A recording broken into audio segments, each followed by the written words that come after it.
Hey guys, and welcome back to a new episode. It's definitely been a little while, and I feel like that's kind of a pattern with these episodes where I bring a new one out and then a decent amount of time goes by before I sit down again to chat to you guys.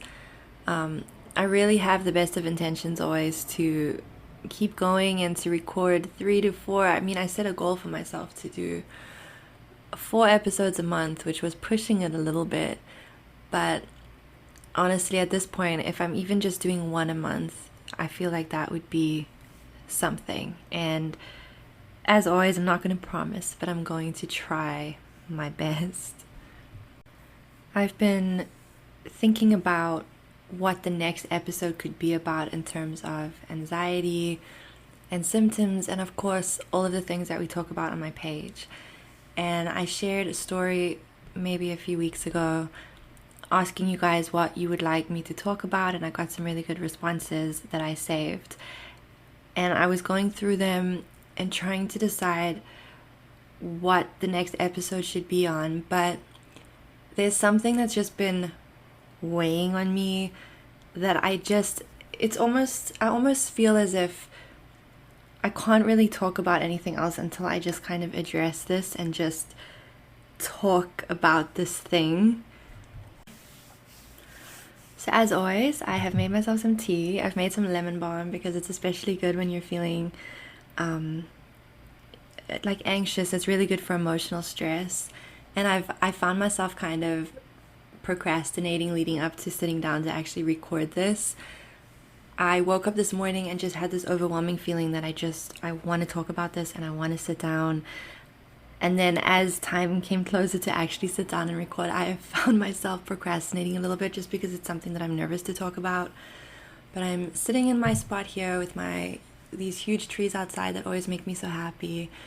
I have the window open. Hopefully the birds behave, because there's been some crows right outside my window that have been just... I don't know what's been going on, but they've been going crazy for days. So I hope that we can just kind of get through this with the birds behaving. But I really just wanted to sit down and have a chat with you. I didn't want this to be a big thing. I didn't want to make a big deal about this, but I just feel like I always tell you guys how important it is to talk about things and to not keep things, to yourself. And I really do believe that when we talk about something versus just holding on to it and kind of ignoring it, we take away some of its power by fully facing it versus just avoiding, something that I can be very good at. The reason that it's not that I didn't want to sit down and talk about this, but I had told myself that I'm going to wait for a few months, maybe a year, kind of work through this by myself, and then when I feel like I'm at a really good place, then come and talk to you guys and be able to share everything that helped me work through this thing. But that doesn't feel right to me.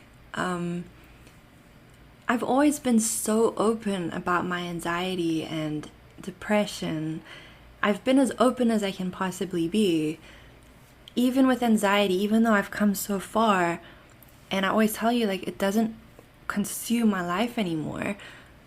If I have a bad day or I'm going through something and I do experience anxiety, I tell you guys about it. I'm not going to sit here and pretend to be this perfect human being, because that's not real. That's not realistic. That's not life. So I always try to be as open with you as I can, and I feel like I just want to be open about this too. And it's something that's you're probably like, Tamara, just get to it. But it's something that I'm nervous to talk about. I feel excited to talk about it because it feels good to just get it out. It feels good to talk about things. It really does. Even if I'm just sitting here right now, as I'm recording this, no one's listening to me. Just sitting here and talking out loud like this is actually very helpful. Okay, so as I do with my newsletters every week, I send them out every Monday morning. I usually sit on the weekend, on a Saturday or mainly a Sunday. I'll sit down and I'll have an idea in mind, and I won't really know where it's going to go until I sit down and I just start typing. And I feel like it's the same with this. I think it's the same with everything that I do, really. But especially this, I feel, because I found myself earlier starting to kind of like write stuff down and I have some stuff written down just so I don't forget, but I was finding myself really trying to plan this out. But I think it's better for me to just sit down and just talk. Like, I'm not even really sure how to start it, but I'm just going to, let's just see what happens. So I'm not going to talk about any specific anxiety symptoms in this one. This is a little bit different to the usual episodes. This is more of kind of like a life update with me and some things that I've been learning about myself that have started to make a lot more sense for me in my life.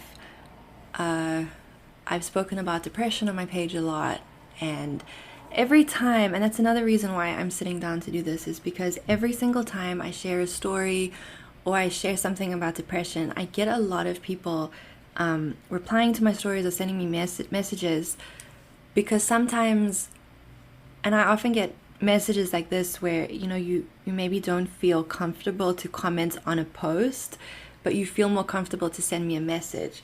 So every time I talk about depression, I often get a decent response from that. And it shows me that so many of you guys relate. And I feel like, and of course, I can share as much as I'm able to. And people will tell me, you know, you have to share what feels right for you. You don't have to share everything. But I feel like, especially today, as I woke up this morning, I just had this overwhelming feeling that I do want to share and I do want to talk about it.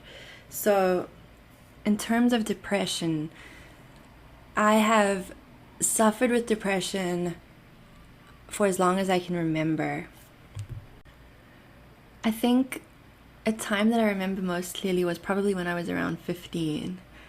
And I was sitting in my room one day and I just felt, everything just felt really, really dark. And my brother, he's 6 years younger than me, and we were very close growing up. And he came to me and he could immediately obviously see something was wrong, and he asked me what's wrong. And I remember looking at him and just, and I was being honest. I don't know. I said to him, I don't know. I don't feel good today.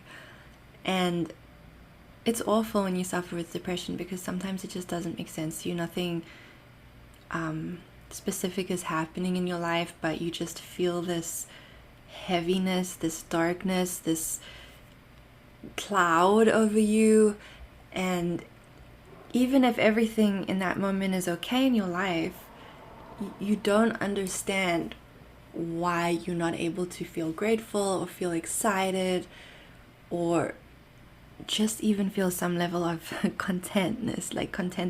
Is that the word?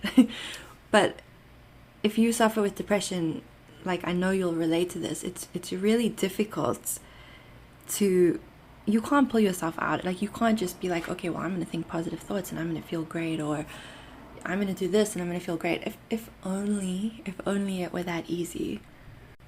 So it was around then that I really remember starting to struggle with depression, and not just depression, but my moods in general. For as long as I can remember, especially, you know, since being a teen, my moods have been like a roller coaster, up and down, up and down. And for me, I need to understand something. It's just with the anxiety that I went through, severe anxiety, health anxiety, panic disorder. It was only once I had those names and had those labels, and this is where things get tricky, because I just actually wrote a newsletter recently where I said it doesn't matter what label is assigned to you. You don't want that to become your identity. And sometimes when we give in a label, it can become my identity. But for me, just understanding, okay, so I'm experiencing all these symptoms and feeling this way because, oh, okay, I have panic disorder. Oh, okay, health anxiety is a real thing, and so on. It just started to make more sense to me. And then I was like, okay, so I understand what this is. I'm not losing my mind, because that is how I felt for a very long time. And then I was able to use that and start to do more research and dig into it and figure out things that I could do to help myself out of that place of just constantly feeling on edge and constantly living in fear. So, of course, with the depression, I did the same thing. Like I've done a lot of research over the years on and off, just about depression in general, and just trying to understand my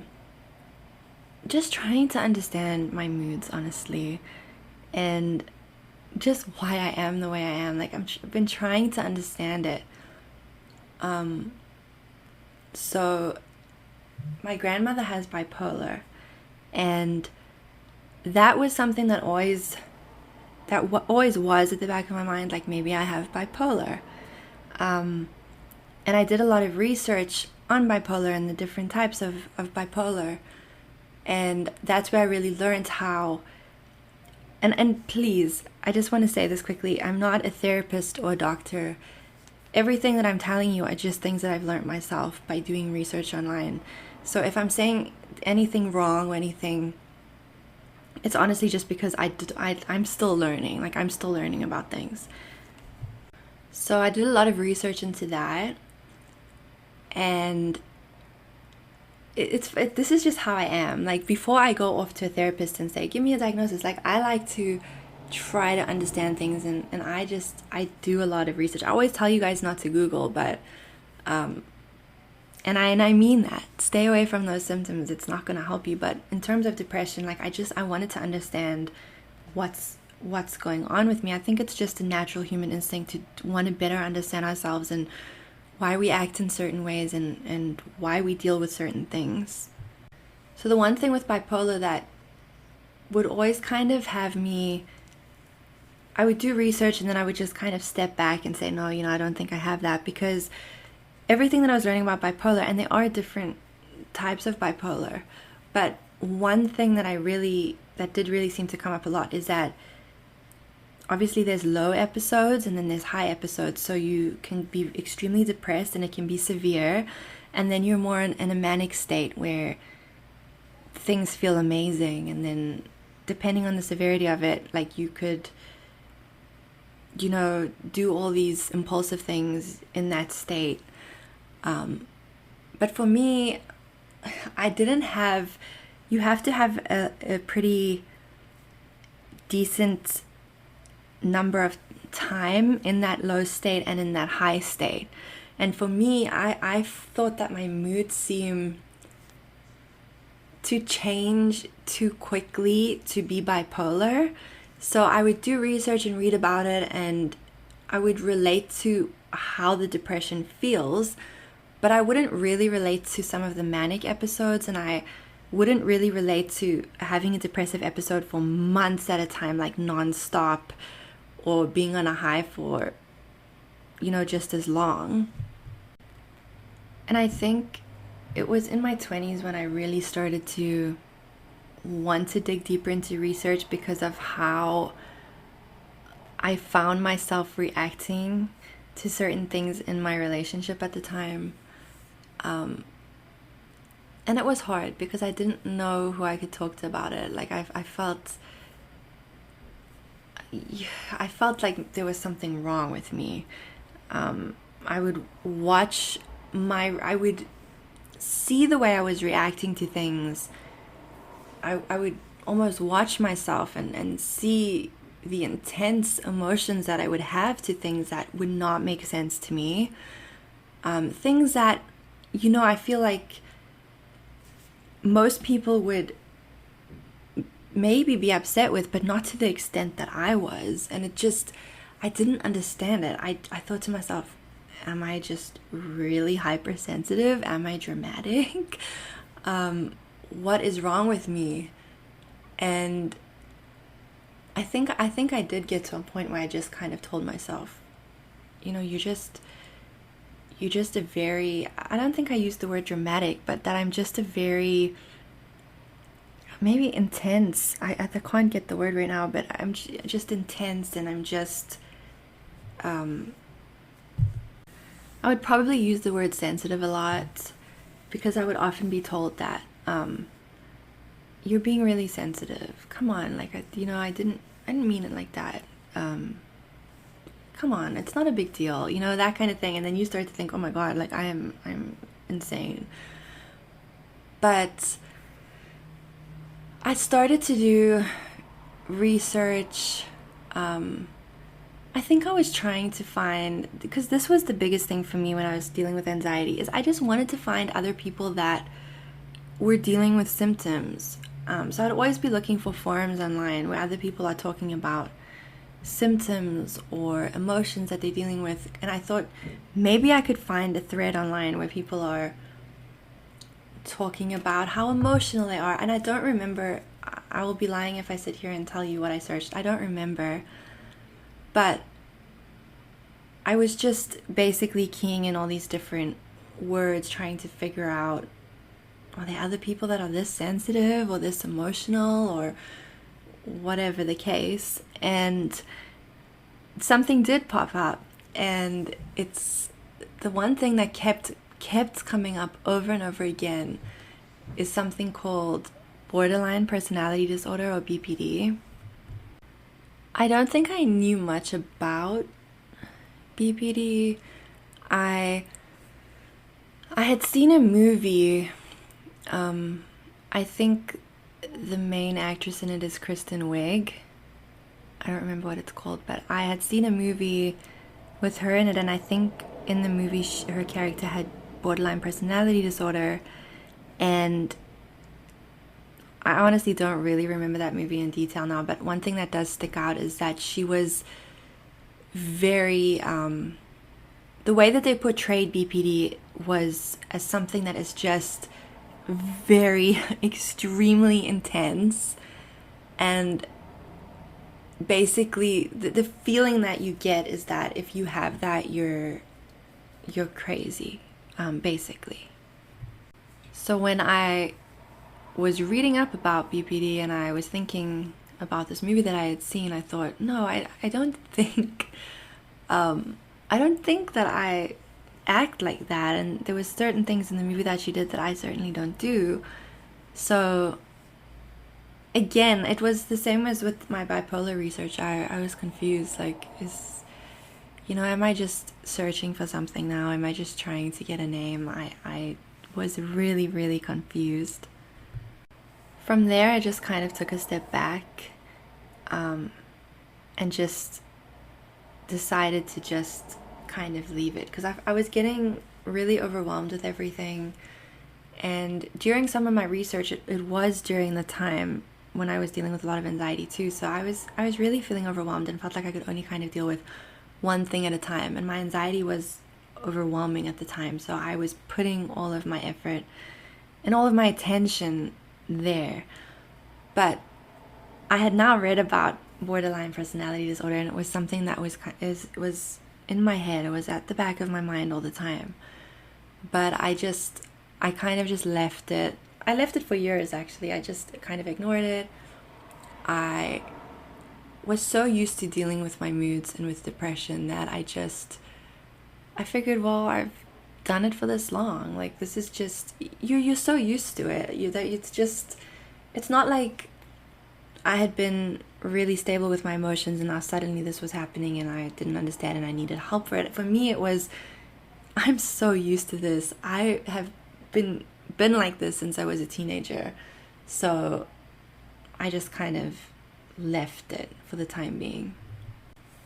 Did my moods stabilize? No. It was still up and down all the time.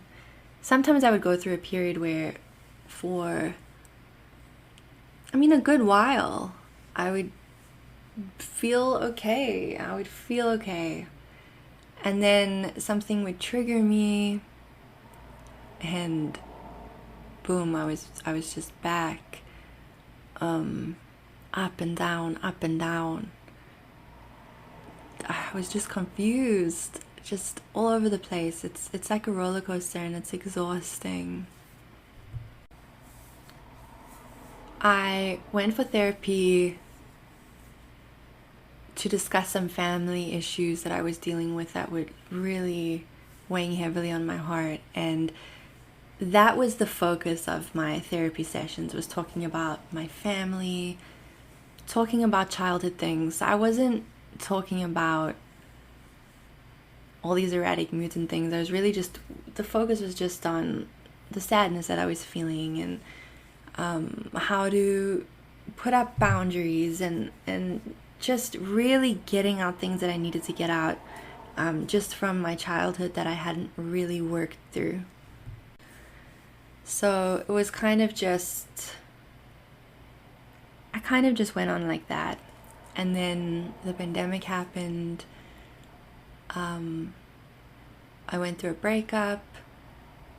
I went through more family stuff that just, honestly, last year was an incredibly difficult year for me, and my depression really hit me full force again, and my moods. Now, my moods had still been up and down, but it became worse than ever last year. And even this year, even now. And this is why I wasn't sure, like, should I sit down and record this? Because I'm kind of going through stuff right now. But it just got worse.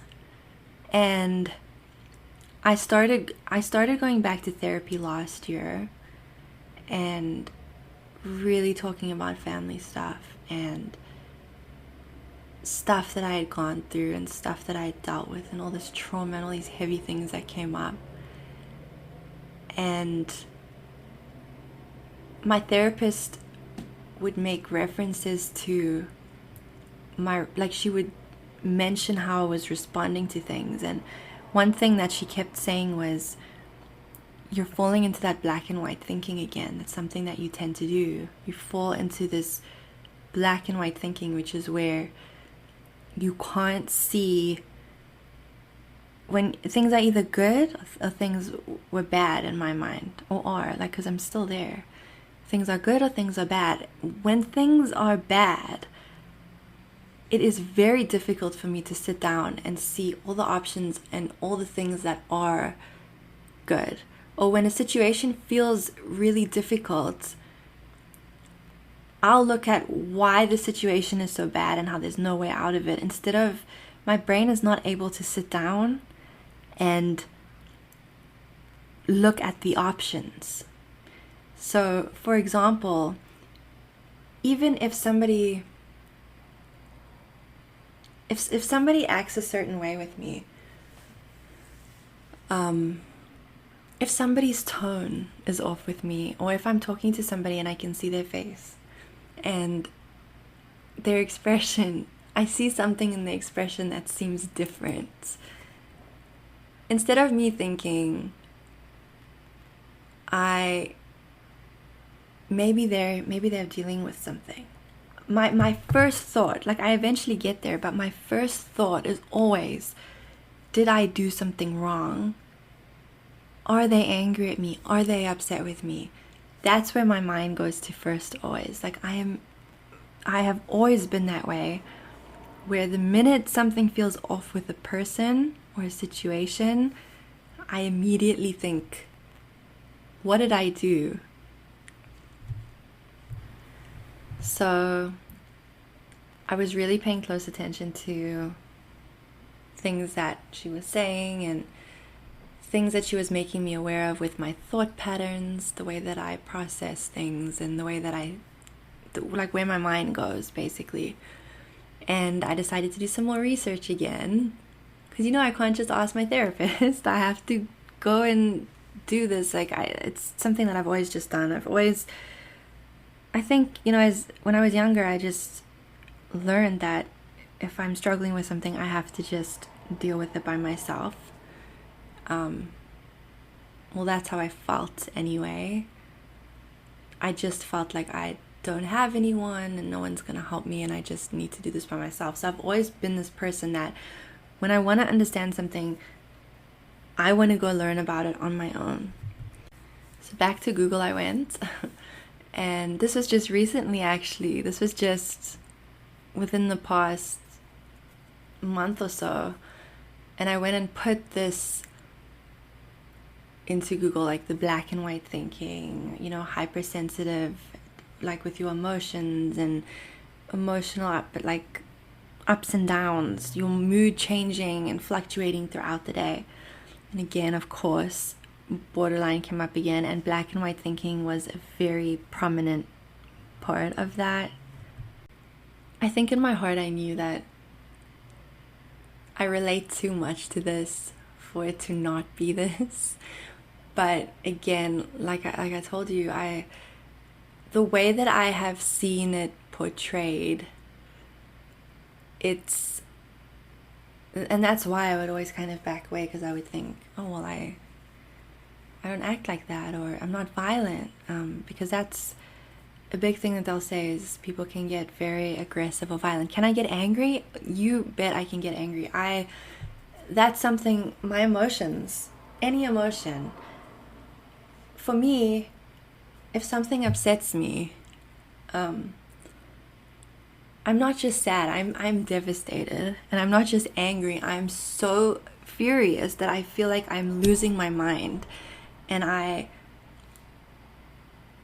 was talking to a friend actually who relates to this, and he said that when he gets angry, he's so overwhelmed that he doesn't even know what to do, and he just cries because you're so consumed with this anger and you don't even know why you're that angry. So getting back on track, and I really do apologize if this is all over the place. I didn't want this to be, I always, whenever I sit down, I want it to be just casual. I want you to just feel like I'm having a casual chat with you. I don't want this to feel like this structured thing. I just want to talk from my heart, and I want it to come across like that. So I really hope that you feel that, and I hope that you're still with me as I kind of just ramble on. It's just me kind of getting my thoughts out and just trying to explain how I've been feeling and things that I've been dealing with. So the borderline diagnosis is a scary one, and I was still kind of the mind that, maybe not. Maybe not. Before I go any further, I'm actually going to pull up Google, and I'm going to because I feel like some of you may do that, because when you want to know about something, it's just what our brains do. Like, the minute we hear about something, we want to go Google it and we want to learn more about it. Especially if I'm talking to you about borderline personality disorder and you've never heard of it before, you're probably going to want to go Google it. So I'm going to do that for you, for us. I'm actually going to pull up Google, and I'm going to read to you exactly what it's going to say on there when you Google it. Okay, so this is like the very first thing that pops up. I haven't even clicked on any websites. This is just when you Google BPD, this is what comes up right away at the top. Borderline personality disorder is a mental illness that severely impacts a person's ability to regulate their emotions. This loss of emotional control can increase impulsivity, affect how a person feels about themselves, and negatively impact their relationship with others. Then there are 9 main traits or symptoms of BPD, and I believe that you have to have 5 or more to be diagnosed with it. So trust me when I tell you that I was doing all the quizzes online, and yep, I have the majority of them, and I'm going to go through them with you. Okay, so I'm going to go through each one. Number 1, fear of abandonment, unstable relationships, unclear or shifting self-image, impulsive self-destructive behaviors, self-harm, extreme emotional swings, chronic feelings of emptiness, explosive anger, feeling suspicious or out of touch with reality. So fear of abandonment is a massive one for me and for, I think, pretty much everyone who has borderline personality disorder. It's the number one thing. We're terrified of being alone or of being hurt. One thing I will tell you about BPD is that one thing that I've learned, because again, I'm still learning and I don't want to say anything that may be incorrect, and if I do, I apologize, but borderline is usually a result of trauma that you've gone through when you were younger, and then you develop these kind of personality traits as a result. And remember, your brain is always trying to protect you, so these traits, these personality traits that you develop, are your brain trying to protect you and keep you safe, because that's what our brain's job is, to keep us safe. I have gone through trauma. I was sexually abused when I was extremely young. I spoke to my parents. I ended up telling my parents about the abuse when I was probably this is the thing, there's some parts of it that I remember clearly, and then there's other parts that are completely black that I've blocked out. So I think I was about 6 years old when I told them. And I think the hard part is not knowing how long it went on for. Because I was so young, and because, when we're certain ages, we don't remember things. I don't remember how long the abuse went on for. I mean, I could have been as young as 1 or 2. I don't know. But that's always something that's really hard for me to think of, because, I look at kids now that are very young, or like younger than 6, and it's hard to think of yourself as that age and going through that.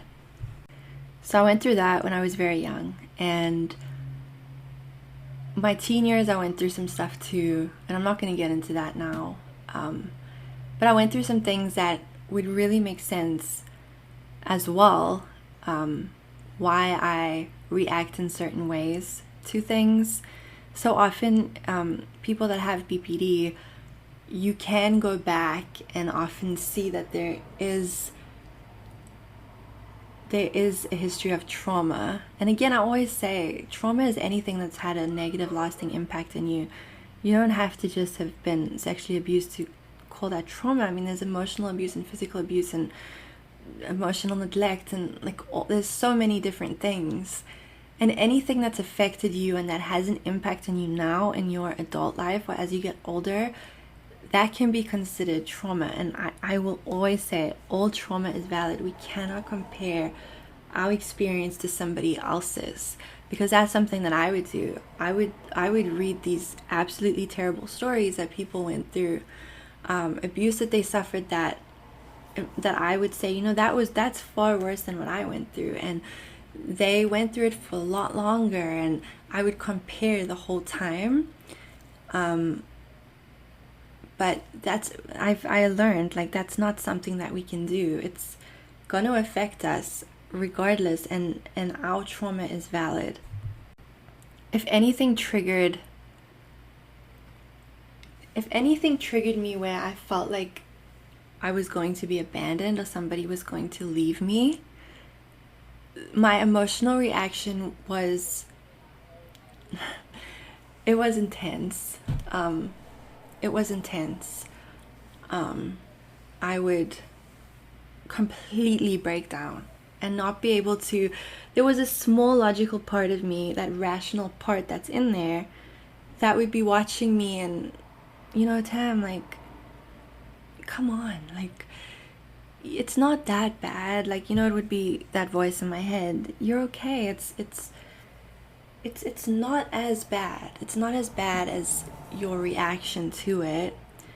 But when emotions come up, it's very difficult to be in our thinking mind when our body is consumed with emotion.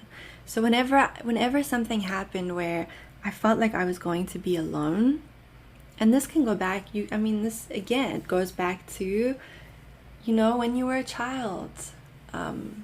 Maybe you were, I don't want to get in, I'm not going to get into family stuff in this one, but the point is, you can always trace it back, and then your reactions that may not make any sense as an adult will start to make more sense because you're reacting from a place of trauma.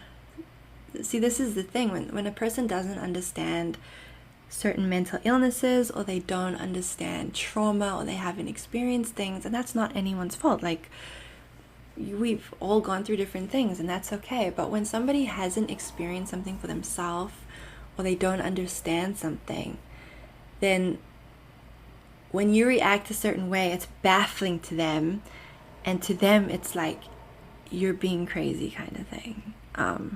And the minute I would have any response like, why are you acting this way, that would only make it worse. And I would feel even worse, and I would break down, and I would cry, and I would be angry, and I would lash out, and because I didn't understand, and I was angry at myself for my reactions, and I was confused, and I didn't understand why the person couldn't be gentler with me. But we have to understand that it's not their fault. So I'm going to just go through the rest of them and let you guys know what I relate to. Please, if any of this is relatable to you, I'm not trying to diagnose anybody, and I don't want you to try and diagnose yourself. Maybe you do relate to this and listening to this is really helping you. In which case, talking to a therapist or somebody can really help. So number 2 is unstable relationships, which I fully relate to. It's very difficult to have stable relationships when your moods are like a roller coaster. Number 3 is unclear or shifting self-image. That one I can relate to as well. I'm not going to get too into this. This is just me. This is the first time I've ever spoken about this with you guys, so I'm just kind of just going through things. Number 4 is impulsive self-destructive behaviors. You may impulsively spend money you can't afford, binge eat, drive recklessly, shoplift, engage in risky sex, or overdo it with drugs or alcohol. There's certain things that I don't... okay, there are certain things that I relate to here, but I think a big thing for me was to really get out of my head, I would drink a lot. And now when I look back, I realized that every time I felt depressed or was having, my emotional swings and having one of those days where I just could not get a handle on my emotions,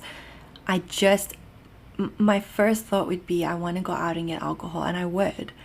And then I wouldn't get drunk to the point that I'm throwing up. That was when I was a teenager, sure, but just getting to that point where things feel good and everything's so like foggy, but in the best way, and you're not in your head anymore, you're not thinking.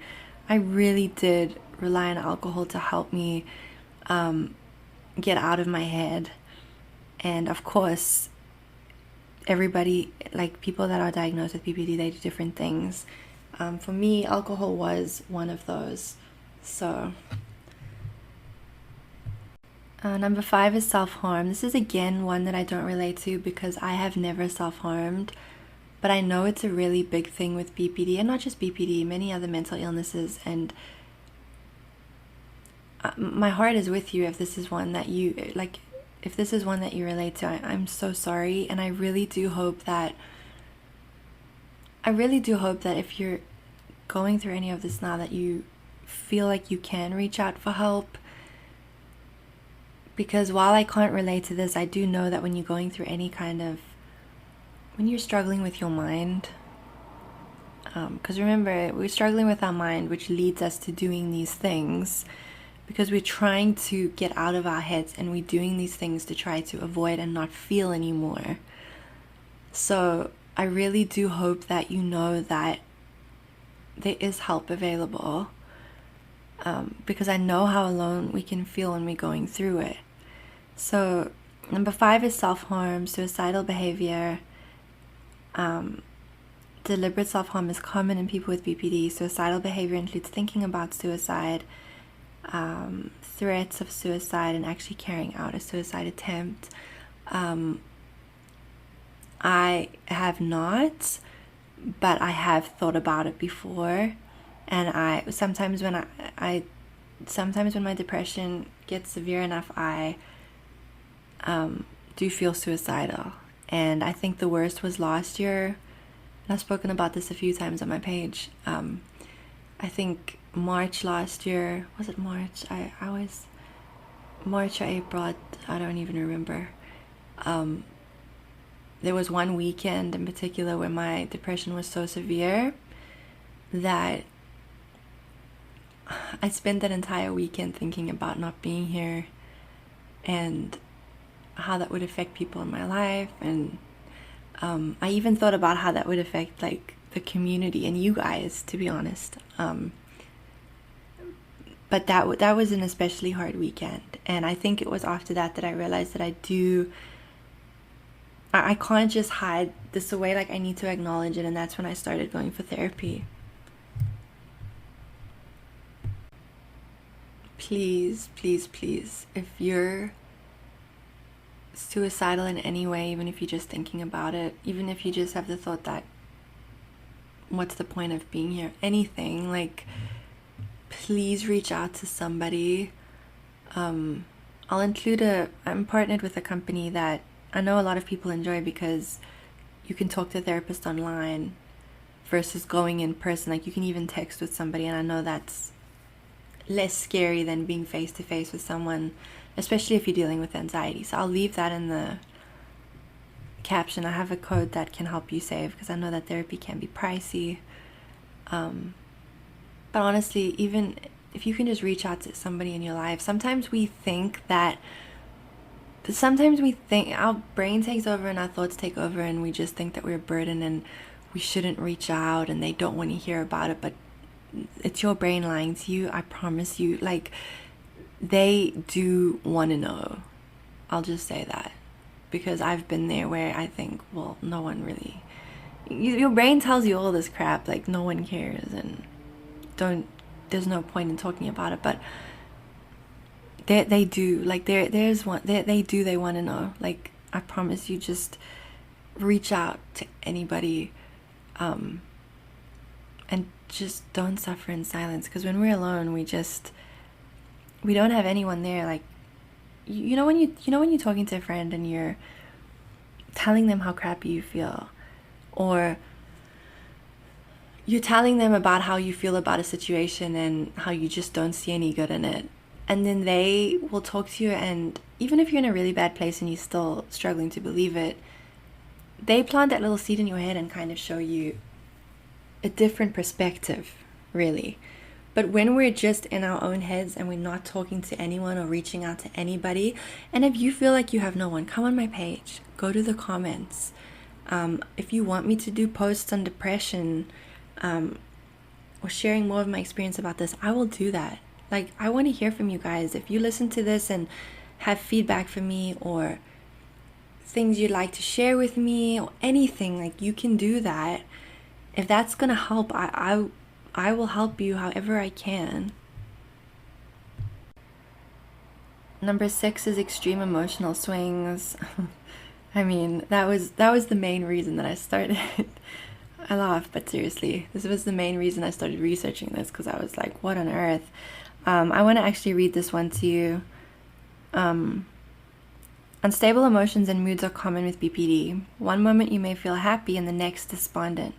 Little things that other people brush off can send you into an emotional tailspin. These mood swings are intense, but they tend to pass fairly quickly, unlike the emotional swings of depression or bipolar, usually lasting just a few minutes or hours, and that's exactly it. I have had some times where it's like an entire day, or a few days where I'm kind of low, but there'll even be moments in there where I'll suddenly feel okay, and that would always be so confusing for me and make me feel kind of crazy. I'll include this website. It's basically the first one on Google, I think, because when you Google, often we go to we scroll through the first few results. So I'm really just reading like a textbook version of BPD, and what you would read what your therapist would even tell you, like what you would read when you're just learning about it or Googling it. So number 7 is chronic feelings of emptiness. People with BPD often talk about feeling empty, as if there's a hole or a void inside them. At the extreme, you may feel as if you're nothing or nobody. This feeling is uncomfortable, so you may try to fill the void with things like drugs, food, or sex, but nothing feels truly satisfying. Yep, I can relate to that. Number 8, explosive anger. If you have BPD, you may struggle with intense anger and a short temper. You may also have trouble controlling yourself once the fuse is lit, yelling, throwing things, or becoming completely consumed by rage. It's important to note that this anger isn't always directed outwards. You may spend a lot of time feeling angry at yourself, and I do relate to that a lot. Trust me, I have lashed out and been so angry that I shout, and it's embarrassing to even admit that. But sometimes because you know how sometimes you can react in a certain way, and it's like it's an out of body experience, and you kind of watching yourself, and afterwards you're like, who was that person?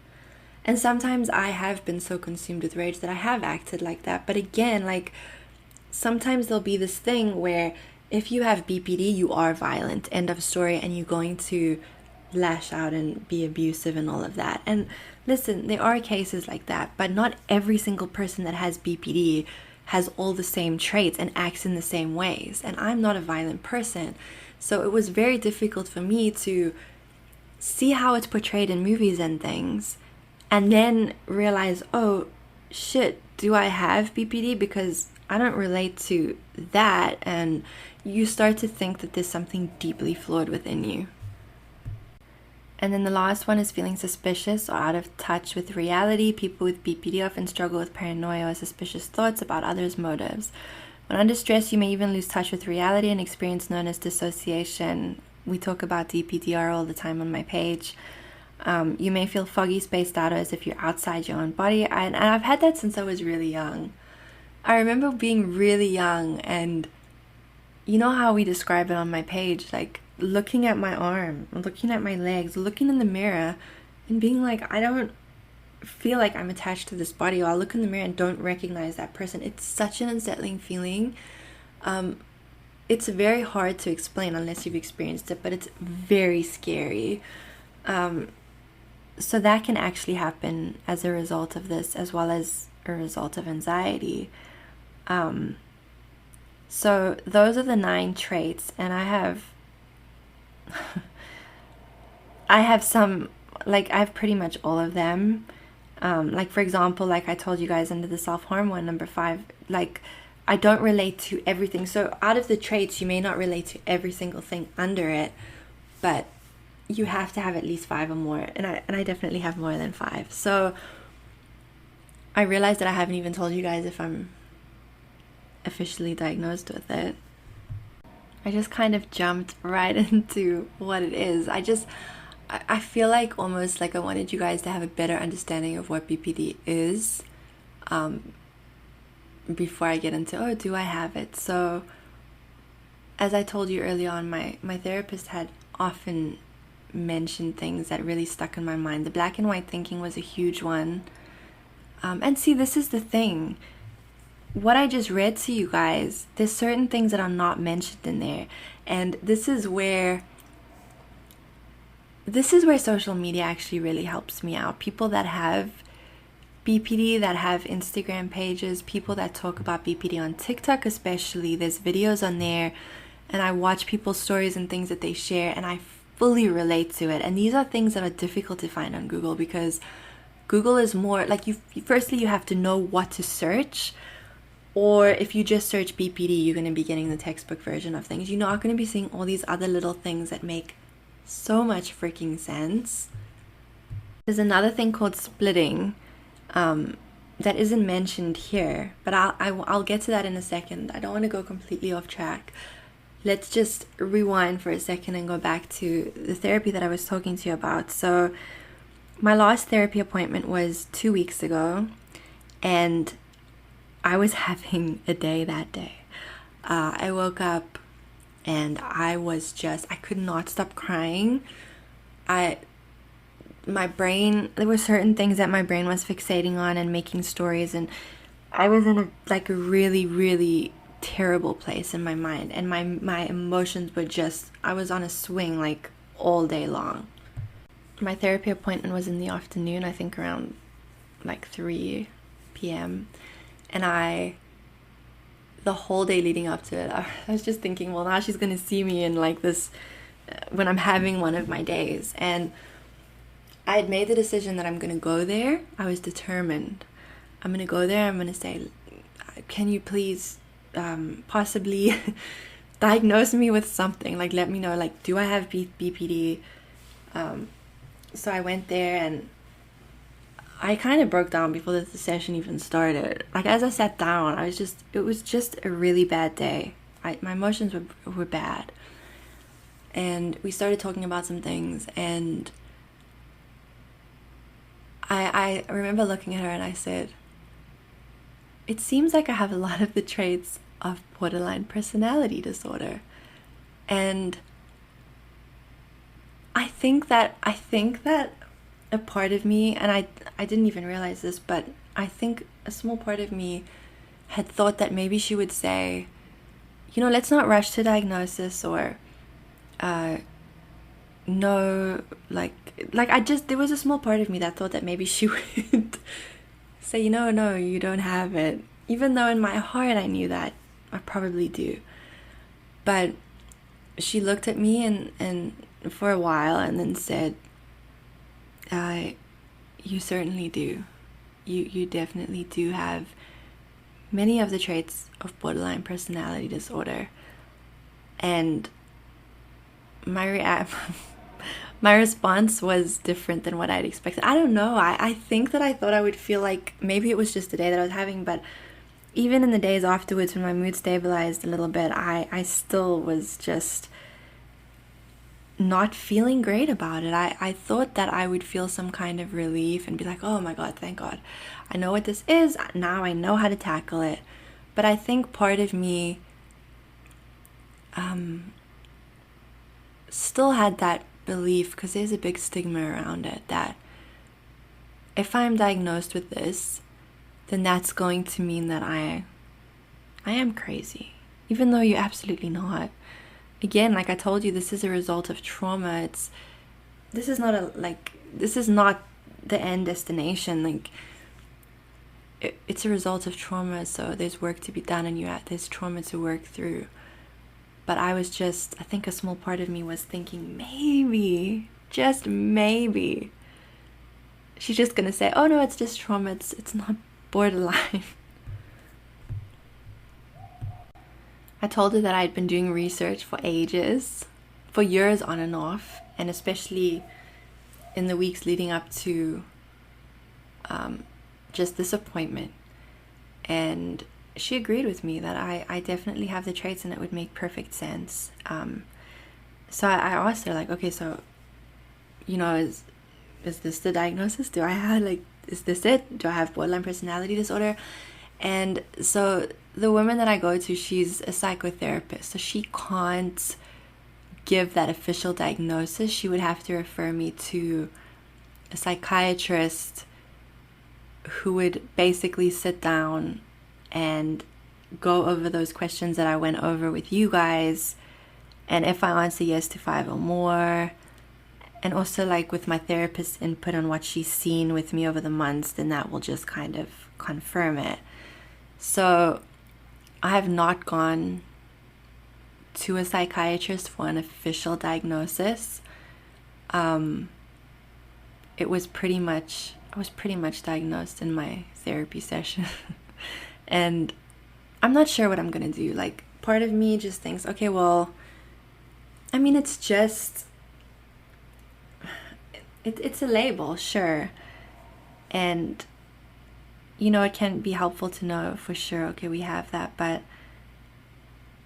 it's almost, how we have to trust our intuition sometimes in our gut, and it's something that I've always known that I have, but I've never really wanted to fully face it.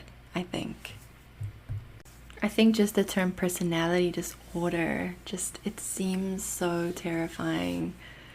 It does. It seems really scary. But if maybe you're listening to this and you have BPD, or maybe you where I am, where you've pretty much been diagnosed, or you're thinking you have it, and maybe you where I was, where you've seen how it's been portrayed, or just how people react to people that have it, and you feel like you're crazy. And I just want to sit here and just show you that, just tell you that you're not crazy. You're really not. And I have times where my brain takes over and says you're crazy and whatever. But I try to have, I really try to have that awareness there to come in and kind of remind me, and this is where people in your life can really help, kind of remind me that this isn't my fault, and it's not your fault, whether you have BPD, bipolar, whatever it is going on, anxiety, any anxiety disorder. It's not your fault. We can't help it. But we can start to learn about it, and we can start to make that choice that we don't want to be in this place forever, because we don't deserve to be here forever. I mentioned earlier on, well, I hope I did. I feel like this is just, me, I like a good ramble. But I mentioned earlier on about that channel that my friend had told me about called Soft White Underbelly on YouTube. And I started watching an interview with a girl this morning who has BPD and had a severe childhood. And I found myself starting to compare again, like, oh wow, I didn't suffer that badly. But again, like I told you, we all go through different things, and all trauma is valid, so we can't compare.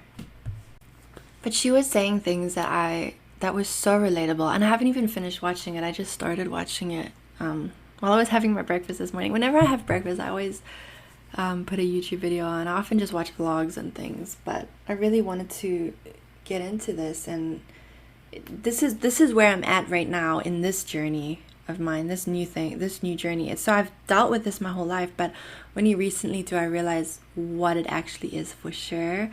So I'm at the point where I'm desperate to hear other people's stories and to really just dig into as much as I can. So one thing she said was that it feels like there's an angel on one shoulder and a devil on the other one. And the good side of you is trying so hard to be rational about situations and so hard to be this good person. But then there's this negative voice that comes in that, where there's a situation that happens or you're triggered by something, where the good part of you is recognizing that it's not that bad. They didn't really mean that thing that they said, or, it's just not as big a situation as your brain is trying to make it. And that's where, that little negative thing comes in and really starts to make you overthink something. No, it is what you think it is, and it is a lot worse than you think, and this is what's going to happen, and they do feel this way. Your brain starts to tell you how the person feels and what's going to happen, and there's a whole freaking story going on. And it's difficult because like I mentioned, you've got that rational part of your thinking mind, but then the negative part is what's creating the overwhelming feelings that come up. So you're feeling scared. You're feeling ungrounded. You're feeling sad. You're feeling every emotion that you can think of within a few seconds. You're feeling it, and it's intense. It is intense. So when she said that, I fully related to that, because it's very difficult to try to get back into our thinking of the rational part of our mind when we are consumed with emotion. And I think one thing that has definitely helped me over the years is movement, is yoga. Because all these things, trauma, it's stored in the body. We react physically to things that we've maybe forgotten about, but our body is still holding on to it. So for me, and in fact, I had made the decision that as soon as I'm finished recording this, I'm getting on my yoga mat, because this is heavy stuff. I'm going to get on my yoga mat and I'm going to just sweat it out through a flow. As I'm talking to you guys, I've been feeling emotions coming up. I'm sitting here talking to you. My heart has been racing consistently the whole time. I'm desperately like sipping on my lemon balm tea, but my heart, this is the thing, we talk about certain things and it brings up emotion. So movement is something that can be very helpful for that, even just in the moment when you feel it, just shaking out your body, like, because we hold so much tension everywhere, right? Just shaking out your arms, doing a few neck circles, just shaking everything out, and then breathing, because we forget to breathe. Another thing that she said that I found super relatable was she loves to just be by herself a lot. She likes to spend a lot of time by herself, because that way, if she's triggered or if something happens, she can kind of just be on her own, and she's not going to take it out on anybody or lash out at anybody. Because what happens is, if we don't go and sit with something and we immediately react, we feel so guilty afterwards, and it's not helpful when you're already struggling with your emotions to then go sit with that guilt and then go and apologize. But you trying to say to the person, I'm really sorry for my reaction, and I get it. You can't expect him to just be like, oh, I forgive you, because maybe you've said some really hurtful things, we lash out. So you have to try to understand where the person is coming from, but it's so hard because sometimes you just want to say, like, you have so much to say, and sometimes we don't always say it. There was another thing that I had mentioned called splitting, and you can, if you have TikTok, it's especially a good place to go and watch videos on this that are extremely relatable. Splitting is basically when you feel a certain way about somebody, anybody in your life, where if they just perfect and you only see the good. Everything's very black and white. You only see the good. Like, there's nothing wrong with them. You are not And remember, we all, as human beings, none of us are perfect. We all have flaws, but you don't see that. You'll go through periods where someone is just perfect. You don't see any of their flaws. And then they say something to you, or they do something that you perceive as just horrible, even if it's nothing. And immediately you go from kind of putting this person on a pedestal to the complete opposite. And you don't want to be around them, and your brain starts telling you that all these negative things about them. It's horrible, and it's something that I can relate to, but it's something that when it happens, or if it happens now, I'm very aware of it, and I am able to see what's happening. And that's like I tell you all the time, if you've listened to any of my other things, we have to have the awareness first, because if there's no awareness, how do we sort something out, right?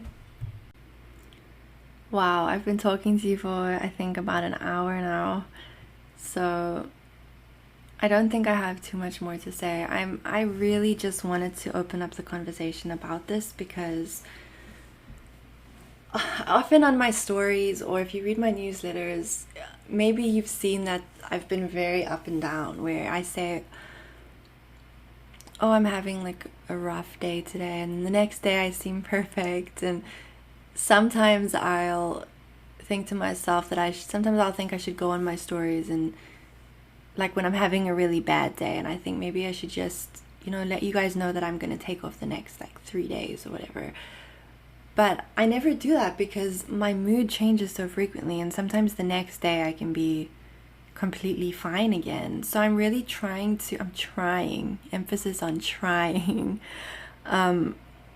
Yesterday, for example, was not a good day for me, and it was hard to try, but I'm trying to honor how I'm feeling, instead of making rash decisions or doing anything impulsive. I'm trying to just sit with it and tell myself, like you've dealt with this your whole life pretty much. If you're feeling a specific way right now, it can change. It's going to change, because it's hard when we're there. When you're in it, you feel like this is it. This is where I'm at. When you're low, you can't imagine feeling good. And when you're feeling good, it's like, those bad times are, like they just kind of this distant thing, but then it hits you again, and it can be exhausting, and it's very demotivating, very unmotivating. Is it unmotivating? I don't know. Very unmotivating at times.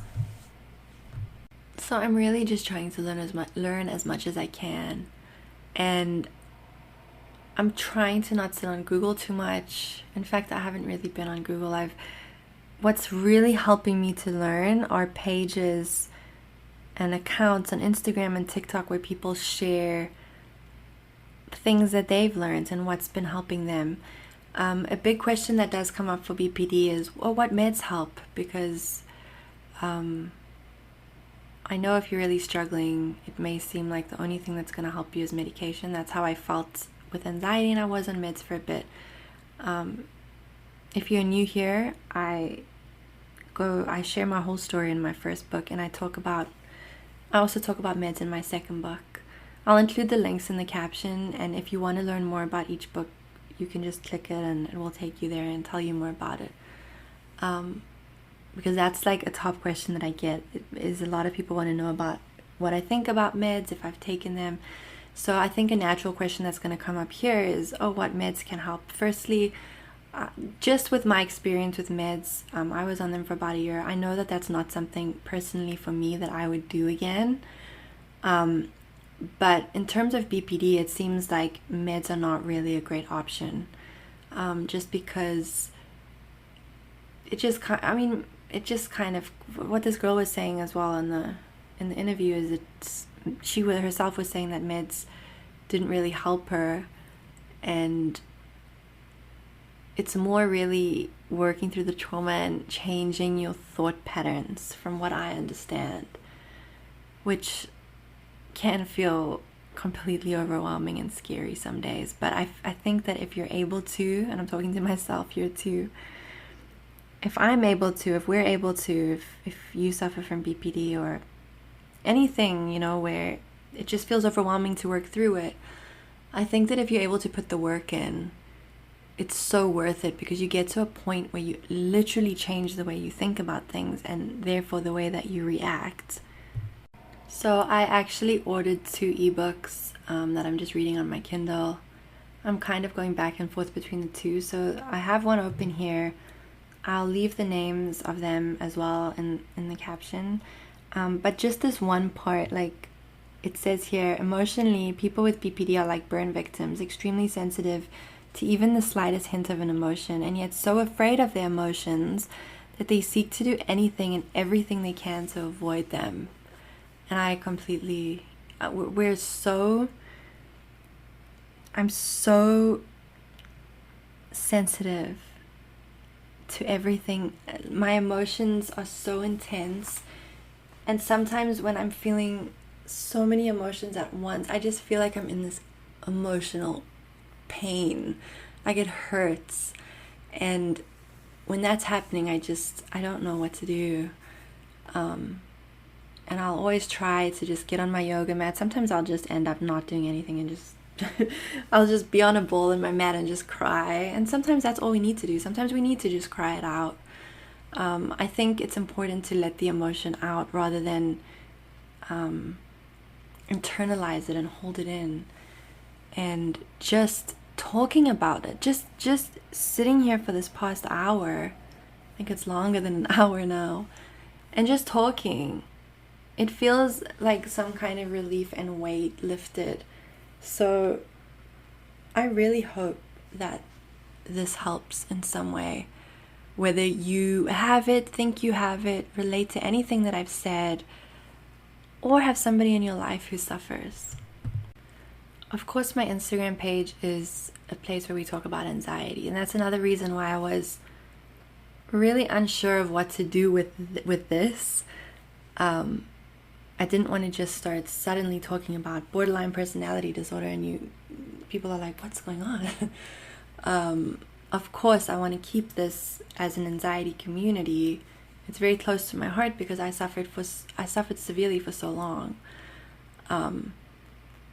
But one thing that I've always done on my page is I've always been open about my mental health, and this is something that I've been struggling with, and it feels weird to me to not talk about it. That feels harder and stranger to me than actually sitting down and telling you what's going on, even though it's scary. This is scary because I really got in my head before I sat down and thought, what if you guys listen to this and you maybe your only exposure to BPD has been through a movie or something that you've seen where a person is acting very intensely, and maybe I'll tell you guys, oh, I have this, and you'll immediately think, what the hell, she's insane. So that's kind of where my brain was at, but I think that it's so important that we talk about things. I really do. We can't hold on to things. There's people suffering in silence every day. We have to talk about things. And sometimes by being brave enough, even though it's freaking terrifying, and I'm still sitting here with my heart racing, sometimes just us talking about something can just help someone else have courage to open up to somebody in their own life, or talk about it online or anything. Just open up any way that's gonna help, or even just that feeling of community, of togetherness, I'm not alone, she gets it, or he gets it, or I'm just not alone in this. I think that's so important because I really struggled feeling alone, and just the accounts that I follow, and I can share some with you guys too. I can talk more about this on my stories. I've really been going back and forth about if I should start a different page and talk about this and kind of share my journey as I go, if I should talk about this on Honestly's page. But this is where you guys come in, and this is where I really do appreciate your feedback, and where I really would love to hear from you guys and what you think, because this is a community. We discuss things here together. Thank you so much for being here with me and listening to my story. It means a lot to me. Just this whole community is my heart. It's so, you are all so special to me. I am feeling so good just talking about this stuff and letting it out, because usually I just kind of am sitting with it, and of course I have some amazing people in my life who I appreciate more than words can say, and they know who they are. But I also spend a lot of time in my head. Just sitting here for this, more than an hour now, and just chatting to you guys has been very helpful, actually. So I want to just thank you for being here with me and for listening to me. I feel like I desperately need to have this, I have just this energy kind of built up that I need to release. Maybe I'll go for a walk, or just do some kind of movement as well, and keep that in mind for yourself as well. It's very important when you have a lot of stuff coming up. You need to release it, and it's very helpful to release it through movement. Even if that's putting a song on and dancing around, honestly, that's very helpful too. I really do hope that this has helped in some way. Like I said, whether you're going through it or whether someone else in your life is going through it, and if there's someone that you would like to share this with, please do. Like I said, we have to open up, and maybe you are going through this and you want to share this with someone so they better understand you. And I know how scary that is, but maybe that's a first step for you, Maybe that's the first step. Or maybe you know someone who's suffering and listening to this may help them. But I really would love to hear from you guys. And I mean, let's just have a conversation about it, honestly. If you want me to share more on my page, if you want me to make more posts on this, if you want me to talk more about it, if you'd like me to do more podcast episodes as I start to figure out ways to really kind of navigate this, let me know. I would love to hear from you. I really would. But for now, I think I'm going to just end it there. Like I said, I'll leave some links in the caption to everything that I've discussed here. And as always, I'm sending you so much love, and I'm not just saying that. I'm truly, I hope you can feel it every time, whether you're listening or watching one of my videos. I hope that you can feel that. I'm sending you love, and I am sending you healing, and I'm sending you strength, and I'm asking you to be gentle with yourself and patient with yourself, and to take it one day at a time, always. You're never alone here. Truly mean that. Even though your brain tells you you are sometimes, you are not. I will talk to you soon, and I hope that you have a beautiful evening or a beautiful day wherever you are in the world, okay? Bye.